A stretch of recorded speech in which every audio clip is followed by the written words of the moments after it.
My dear students, अस्सलाम वालेकुम। Class matric exercise 18.3 से क्वेश्चन नंबर 1 करने जा रहे हैं। क्वेश्चन नंबर 1 के अंदर क्या कुछ कहा है स्टूडेंट्स, आइए देखते हैं।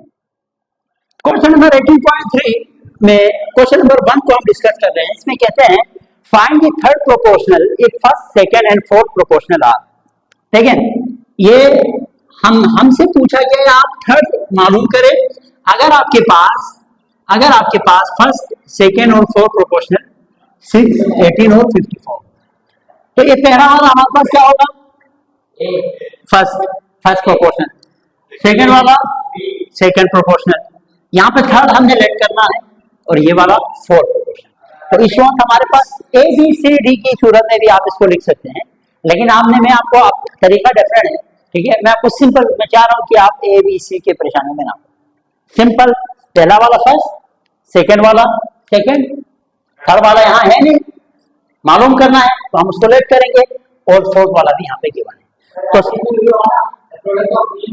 यस बिल्कुल, तो सबसे पहले हम क्या करेंगे? लेट करेंगे। लेट क्या करेंगे? एक्स। अब जो चीज हमें मालूम ना हो उसको हम लेट करते हैं, कोई सा भी alphabet, X, A, B, C, जो भी करें। Let X be the third proportional. ठीक है, let X be the third proportional. अब आप देखें, अगर मैं इसको रेशो और प्रोपोर्शन की सूरत में लिखूं तो क्या मैं ऐसा लिख सकता हूं? 6 रेशो 18 प्रोपोर्शनल। ठीक है, अच्छा, थर्ड प्रोपोर्शनल को हमने क्या लेट किया है? X ratio 54। क्लियर है? अब आपको बताया, फार्मूला मैंने कल आपको बताया था कि हमारे पास प्रोडक्ट ऑफ मीन किसके बराबर होता है भाई? प्रोडक्ट ऑफ एक्सट्रीम के। इसका क्या मतलब है? मतलब ये है कि ये जो दो है वो आपके पास मीन कहलाएगा और ये जो आखिर में दो टर्म है वो आपके पास एक्सट्रीम कहलाएगा। इन दोनों का प्रोडक्ट, मतलब इन दोनों की जो मल्टीप्लिकेशन है वो बराबर होंगे किसके? 6 और 54 के प्रोडक्ट के। क्या मतलब ये कि बेटा हमारे पास 6, अच्छा पहले मीन की बात करेंगे तो 18 मल्टीप्लाई एक्स, प्रोडक्ट का मतलब मल्टीप्लिकेशन है ना, इज इक्वल टू इन दोनों का प्रोडक्ट, मतलब 6 multiply 54। Are you getting my point easily? अच्छा, अब यहाँ पे मुझे एक्स की वैल्यू मालूम करना है, यानी थर्ड प्रोपोर्शनल मालूम करना है।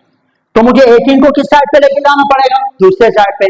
जब 18 को दूसरे साइड पे लेके जाएंगे तो ये किस में जाएगा? डिनोमिनेटर में, है कि नहीं? तो x is equal to 6 multiply 54 divided by 18। अब आप इसको काट सकते हैं, 6 1 जा 6, 3 जा 18। ठीक है, मजीद 3 से कर सकते हैं, 3 1 जा 3, 3 1 जा 3, 2 साइड पे कैरी करो 24, 3 कितना था? 24, 3 8 जा 24। तो यहाँ पे थर्ड प्रोपोर्शनल क्या आया? थर्ड प्रोपोर्शनल आया यहाँ पे 18। सो 18 इज योर आंसर हियर। आपके पार्ट 1 का आंसर क्या आना चाहिए यहाँ पे? 18। You can confirm your answer by checking at the end of your book. Next अगर आप देखें तो इसमें भी हमने क्या करना है? थर्ड प्रोपोर्शनल ही मालूम करना है। ठीक है, अब कैसे करेंगे? वही फार्मूला, सारी चीजें वही। अगर आपको ये समझ में आया है तो सिमिलरली इसी तरह इसको भी करेंगे। Let X be the third proportional. Let X be the third proportional. ठीक है, अब आप इसको जो है ना प्रोपोर्शन की सूरत में लिखे, रेशियो एंड प्रोपोर्शन की सूरत में, तो A square B square, ratio second क्या है? A plus B proportion. ठीक है, थर्ड हमारे पास नहीं है, एक्स लेट किया है हमने, और ए माइनस बी। मुश्किल तो नहीं हो रहा है? नहीं हो रहा है, आखिरी। ठीक है, यहां पर भी कौन सा फार्मूला यूज होगा? यहां पर भी हमारे पास we know product of mean product of mean किसके बराबर होता है?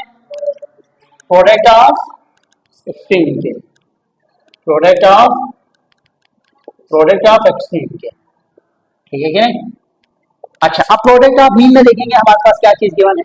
प्रोडक्ट ऑफ मीन से बना के एक ही प्रोपोर्शन के साथ जो दो टर्म है वो क्या है?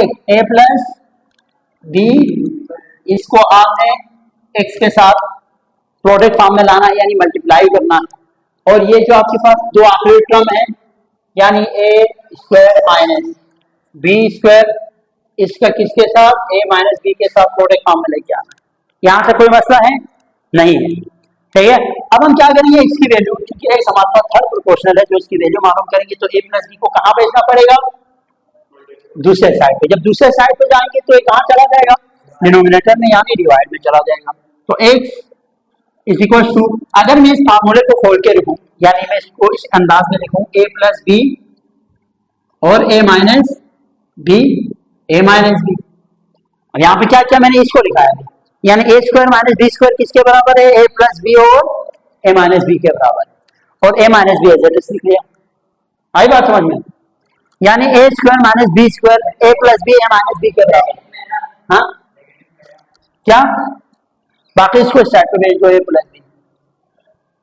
ये तो ऑलरेडी यहाँ पे है ना, वो ऑलरेडी, यानी इन ए स्क्वायर माइनस बी स्क्वायर की जगह पे इसका जो ये फार्मूला है दरअसल, ठीक है। ए स्क्वायर माइनस बी स्क्वायर किसके बराबर होता है? ए प्लस बी और ए माइनस बी।